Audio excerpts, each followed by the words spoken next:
Dizem que recordar é viver. Todos os carros que possuí estiveram presentes em momentos inesquecíveis para mim. Aposto que você também já teve carros que marcaram muito sua vida. E se isso ainda não aconteceu, pode ter certeza que você terá automóveis dos quais lembrará para sempre. Estes são os carros de minha vida.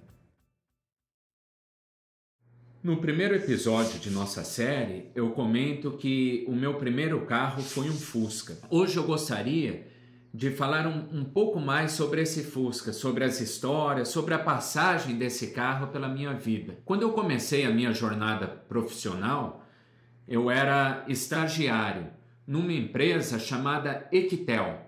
Ela era um braço da área de telecomunicações da alemã Siemens. Aí naquela época eu comecei a me esforçar, ter já o sonho de ter um bem no futuro, que normalmente é um carro, né? E comecei a guardar o meu dinheirinho. Eu não vou falar aqui as coisas chatas que eu me recordo da época do estágio, e sim as boas lembranças. Uma delas era o vale-refeição. Então, assim, tanto fazia ser um simples estagiário, no caso ali, que era o quadro hierárquico mais baixo ali da empresa, ou um grande diretor, um gerente, o valor do vale-refeição era o mesmo, e era um valor bem alto na época. Eu trabalhava apenas meio período, então o que eu fazia? Eu cumpria ali o meu horário, chegava ali às 7h30 da manhã, ficava até o meio-dia, aí já estava liberado. Ia para casa, pegava o ônibus ali próximo, almoçava em casa e após o almoço eu me preparava para ir para a aula. Estudava um pouco em casa e aí ia para a aula. E aí eu fui juntando o vale-refeição. Fui guardando, ficava sempre, pegava uma calculadora e os bloquinhos, ia somando, vendo quanto que eu já tinha. Não demorou muito para eu conhecer ali dentro da empresa uma senhora que era secretária da diretoria e era dona de um restaurante também, um restaurante muito bom num bairro nobre, longe de onde eu morava. Eu me lembro que depois de juntar bastante vale-refeição, eu negociei com essa senhora. Então eu peguei um ônibus, fui à noite para aquele bairro, antes da aula, né? E negociei. Nossa, meu Deus, eu voltei com o meu primeiro carro dentro do bolso. Todo feliz, fui para a aula e com todo cuidado ali, estava com o bolso com bastante dinheiro, né? E pensei, puxa, aqui está o meu primeiro carro. Aí nessa mesma época, um senhor que nos alugava um imóvel comentou com o meu pai que um irmão dele havia participado de um bingo da igreja e ganhou o primeiro prêmio do bingo. Era um Fusquinha, um Fusca 1300L branco. Falou, tá bonitinho, tá bem inteirinho. E o meu irmão, como ele tem o Corcel 2, ele não quer ficar com o Fusca, quer vender.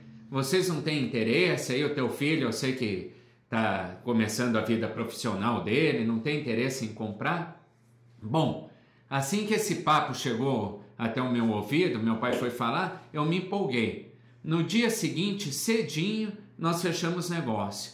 O Fusquinha estava bem bonitinho, aparentemente. Ele tinha alguns probleminhas ali, meio disfarçados, mas por ser o primeiro carrinho, comprado ali com sacrifício, eu estava muito feliz, estava muito legal. Mas tem um detalhe, eu não tinha carteira ainda nessa época. Então, assim, nos primeiros dias ali que o carro chegou até a nossa garagem, o irmão dele levou o carro lá, depois a gente foi para o cartório e tudo, e o carro ficou ali. O que eu fazia? Todo dia no espaço vago que eu tinha, que eu não estava nem no estágio, nem indo para a aula, eu lavava o carro. Até que no primeiro sábado que sucedeu a compra do carro, o Eric, meu irmão, estava ali me ajudando, a gente lavando, passava um produtozinho no painel para ficar bonitinho, no volante. Aí o Eric começou a ficar com vontade de andar com o carro também, e falou, não, vamos, liga, dá ré, ó, não é difícil, e vamos saindo. Então eu fiz isso, dei na partida, o Eric entrou ali no banco do carona, colocamos o cinto, e saímos para dar a primeira voltinha com o Fusca, ali na quadra de casa mesmo, né? E eu me recordo que a gente saiu meio dando alguns solavancos ali, mas aos poucos eu já fui pegando a manha do carrinho, conhecendo os detalhezinhos, e aí a gente voltou, demos uma volta, 2 ou 3 voltas ali na quadra mesmo, colocamos o carro na garagem, né? Na época a gente colocava R$5 de gasolina, assim, R$5 rodava legalzinho. E aí o que eu fiz? Eu já fui imediatamente dar essa boa notícia para o meu amigo Eduardo. Então eu liguei para ele, e falei do carro que havia comprado, ele ficou super feliz, também curioso. Eu falei, não, estamos indo aí, estou indo aí te mostrar o carro. Ele morava num bairro próximo ao meu, mas mesmo assim coisa de alguns quilômetros, né? Então fui eu e o Eric lá mostrar o carro para ele. Aí ele saiu todo feliz, olhando o Fusca. Veio o Marquinho, irmão dele, amigo nosso também, todo feliz. E aí o Eduardo falou, pô, a gente podia dar uma volta, que tal a gente ir para a Serra da Graciosa? É um local aqui, para quem não é de Curitiba, é um local turístico muito bonito. Digamos que é um caminho alternativo para ir aqui para as praias, para o litoral do Paraná. Então pega a Mata Atlântica. E aí eu topei. A gente jovem, carro novo, né? Ali. Fui eu, o Eduardo, o Eric, o Marquinho, irmão do Eduardo, e o Demetrios, um outro amigo vizinho. E aí pegamos a BR-116. Como eu não tinha carteira na época, o Eduardo fez questão de ir dirigindo, ele já tinha carteira. Então foi aquele passeio gostoso, mas logo no início eu já fiquei meio com medo ali na 116, porque é uma rodovia que exigia velocidade e o motorzinho do Fusca já meio cansadinho, ele não tinha muita força. E eu via aquelas carretas vindo, dando luz alta, querendo nos ultrapassar. Eu fiquei ali meio com medo no banco do carona, me benzi, mas graças a Deus a gente chegou até a Serra da Graciosa. Então a gente chegou feliz, curtindo. Nós não tínhamos muito tempo para curtir o passeio, porque depois ia começar a escurecer e nós queríamos retornar para Curitiba antes que escurecesse. Beleza, descemos o carro, olhamos, vimos cachoeiras, todos os detalhes ali. E aí, bom, agora olhamos no relógio e está na hora de voltar, né? Entramos no carro e logo no começo, voltando, ele sentiu ali parece que o meu pé afundou, então o cabo do acelerador arrebentou. Aí eu pensei, puta, o que a gente vai fazer agora, né? Porque quem conhece aqui a Serra da Graciosa, essa estradinha, não tem posto de gasolina, não tem oficina mecânica, celular. Hoje em dia deve pegar aí 1 ou 2 operadoras no máximo. Naquela época também isso não ia fazer a menor diferença, porque o celular ainda era o início da telefonia móvel aqui no Brasil, né? Poucos tinham. Então, deu aquela apreensão. Eu e o Eduardo ali, que éramos os mais velhos, ficamos bem preocupados. Os 3 mais jovens saíram, dar uma volta a pé ali pela serra, curtir, e deixaram a gente pensando o que fazer, né? E aí o Eduardo falou meio tristão, que ele estava com a situação, mas em tom meio irônico, né? Puxa, se desse para a gente, olhando ali para o acelerador, abrimos a tampa do motor ali e olhou o carburador e tal, se desse para a gente colocar tipo um cadarço do tênis, o cordão do tênis para acelerar. E quando ele falou isso, eu pensei, puta, tá aí. Eu tinha um Nikezinho, Nike Air, preto e cinza, presente da minha tia. O Nikezinho já estava bem velhinho, eu já fui imediatamente tirando aquele cordão, passei para ele. Ele, não, eu falei brincando, eu falei, não, mas acho que vai dar para a gente fazer isso mesmo. Aí ele já foi ali com muita precisão no carburador, amarrou, ficava curto o cordão, eu tirei o cordão do outro pé, ele amarrou um no outro, e esse cordão passou ali pela lateral do carro, o lado do motorista, entrou pela janela ali do motorista e foi para o banco de trás. O que nós bolamos? Ele ia controlando, ia dirigindo, e eu iria atrás como uma espécie de um copiloto acelerando o carro. Então aí demos a partida, fizemos o teste inicial ali, eu puxando levemente, e o carro foi saindo do lugar. Aí a gente deu altas gargalhadas, tal, paramos ali, ele chamou o Eric, o Marquinhos e o Demetrios, conseguimos, tal. Aí eles entraram felizes e a gente saiu. O carro foi indo, a gente dando gargalhada. Só que o retorno ali da serra é um trecho com subida bem forte e muitas curvas. E quando chegava ali uma subidinha mais forte, eu dava uma puxadinha maior ali no cordão, no banco de trás, né? E numa dessas subidas eu vi que era muito forte e me empolguei, puxei com tudo aquilo. E o carro foi com tudo e o Eduardo teve um trabalho danado para não deixar o carro capotar. Eu fiquei apavorado. Pô, Eduardo, cuidado, mas se acontecesse um acidente, Deus me livre, um capotamento, boa parte ali do responsável ia ter sido ele estava só dirigindo e eu estava acelerando. E, por sorte, graças a Deus, eu vi o carro ali virando, mas não chegamos a capotar. Aí, quando o carro chegou na 116 novamente, a gente já tinha adquirido uma certa experiência ali, ele na direção e eu no controle do acelerador. Então, essa parceria já estava bem em sintonia. Aí nós voltamos legalzinho, controlando, tal, chegamos são e salvos. No dia seguinte eu levei o carro para fazer uma manutenção, instalar o novo cabo do acelerador.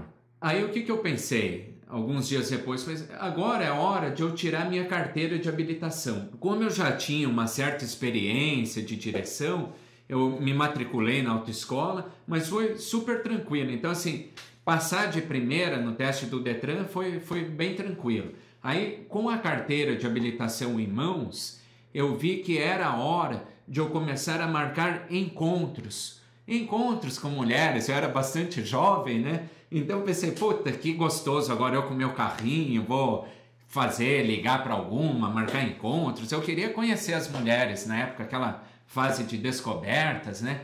Eu me lembro que eu mandei estofar, arrumar o Fusquinha. Aí o estofador, não, eu vou fazer o teto dele igual do Opala Diplomata, com a costura toda na vertical, toda reta, assim, ao invés de ser em diagonal, né? E aí ele fez aquele veludo tipo amassado, cinza, o banco, o carrinho ficou um xodó. Não estava muito bom, mas estava tão bonitinho, tão aconchegante, e eu pensei, puxa, legal, carteira, o carrinho na mão, vamos começar a sair, tudo, né? Coisa de jovem. E num desses encontros, era com uma mulher bem mais velha que eu, né? Era um outro bairro longe do meu, e eu prometi que eu iria buscá-la com o meu carro. Aí eu, bastante jovem, mas quis ter aquele status, tenho carro próprio e tal. E no meio do caminho, eu estava ali na região central aqui de Curitiba, numa rua, uma descida, uma rua chamada Doutor Muricy. Eu estava no topo dessa rua, Doutor Muricy. Eu senti que o meu pé afundou no acelerador. Mais uma vez o cabo do acelerador arrebentou. E era assim um fim de tarde, né? Aí eu pensei, puxa, por sorte minha, do meu lado direito, nessa descida, tinha uma vaga muito boa, muito grande. E o que eu fiz ali? Entrei com ele de frente, estacionei o carro de maneira segura, tranquei e fui até um orelhão. Aí eu liguei para o Eduardo para pedir ajuda, por ser um grande amigo meu e por ter já experiência em solucionar esse tipo de problema, né?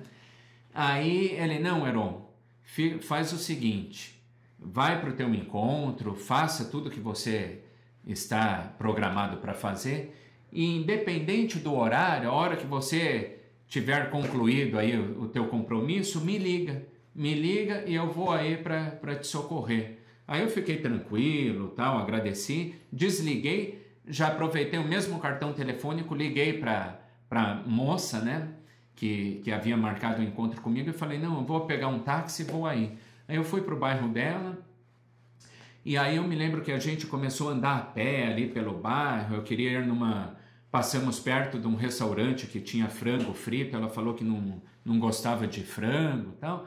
Aí eu falei, pô, então vamos para a área do centro. Eu lembrei que o meu carrinho estava ali, eu pensei, aí logisticamente eu já fico preparado para depois, quando ligar para o Eduardo, já estou próximo do carro ali. Aí ela topou, nós voltamos para o carro, e essa região onde ele quebrou é próximo ali ao Largo da Ordem, que é uma região boêmia de bares aqui. Pensei, puxa, ideal.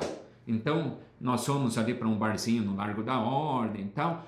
Bom, para resumir, no início da madrugada, eu pensei, puta, agora é a hora de eu ligar para o Eduardo. Aí fui no orelhão e ele falou, não, Heron, vamos fazer o seguinte, eu vou pegar um madrugueiro no terminal de ônibus aqui próximo à minha casa, e estou indo aí para te ajudar. Aí eu fiquei tranquilo e tal, e fui até a estação central do ônibus onde ele ia descer. Aí eu fiquei lá aguardando ele. Eu me lembro que ele chegou, o Eduardo, o Marquinhos, o irmão dele, e uma sacolinha. Aí o Eduardo todo formal e feliz e prestativo e tal. Não, nessa sacolinha eu tenho o kit aqui é o meu kit para solucionar esse tipo de problemas. Eu me lembro que na sacolinha tinha um cordão de sapato, uma tesoura e acho que um alicate, parece. Aí eu fiquei feliz, tal, demos uma gargalhada e a gente foi para o carro, né?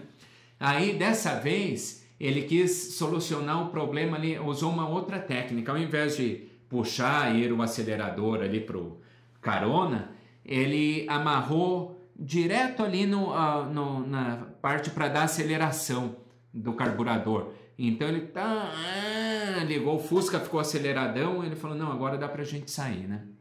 Aí saímos com cuidado ali e voltamos durante a madrugada. Nesse trajeto de volta, a única coisa que marcou para mim mesmo, eu não lembro como eu cheguei em casa, se deixei ele na casa dele, fui para minha, eu não lembro em detalhes, mas o que me marcou foi que no caminho tinha uma casa noturna. E daí naquele horário ali das 2h30, quase 3 da manhã, tinha muito jovem do lado de fora, acho que saindo da balada e tal. E o Eduardo ficou meio assim, que aquele Fusca acelerado ia atrair a atenção dos jovens ali e apareceu uma situação constrangedora, né? Ia ficar meio constrangedora pra gente na época, preocupado em fazer uma imagem boa, tudo novo, né? E aí o que ele fez? Ele falou, não, agora essa galera vai querer olhar para tirar sarro, vamos fingir que nós estamos curtindo aqui. Aí aquele carro, bem passando, e tinha aquele banquinho Procar alto, eu me lembro que o Eduardo deitou o pescoço no banco assim, e olhou de rabo de olho para a galera, tal, fingiu que ninguém estava preocupado com nada tal. Enfim, passamos ali, eu vi que a galera olhando, acho que pensou, não, o carro dos caras é acelerado mesmo, estão acelerando de propósito, né? Foi com esse Fusca que eu tive, inclusive, o primeiro acidente automotivo da minha vida. Eu estava voltando da casa do meu amigo, do Eduardo, e uma rua muito escura, toda arborizada, uma descida, eu estava correninho até, né, com ele, e uma pessoa furou a preferencial. Aí eu bati na lateral do carro, a frente do Fusca afundou toda, tal. Depois nós arrumamos, eu ainda continuei com o Fusquinha, mudei de emprego e fui juntando dinheirinho e consegui vender o Fusca e comprar o meu segundo carro, um Monza, bem mais novo do que o Fusca, um Monza muito bonito, eu comprei de uma senhora, estava bem original, bem conservado, e é sobre ele que eu vou falar no nosso próximo Carros de Minha Vida. E você, qual foi o primeiro carro da tua vida? Teve alguma história marcante assim? Escreva aqui nos comentários, compartilhe a história. Eu tô curioso para saber, vamos dialogar sobre isso. Se curtiu, dá um likezinho, brigadão aí e até a próxima. Carros de Minha Vida.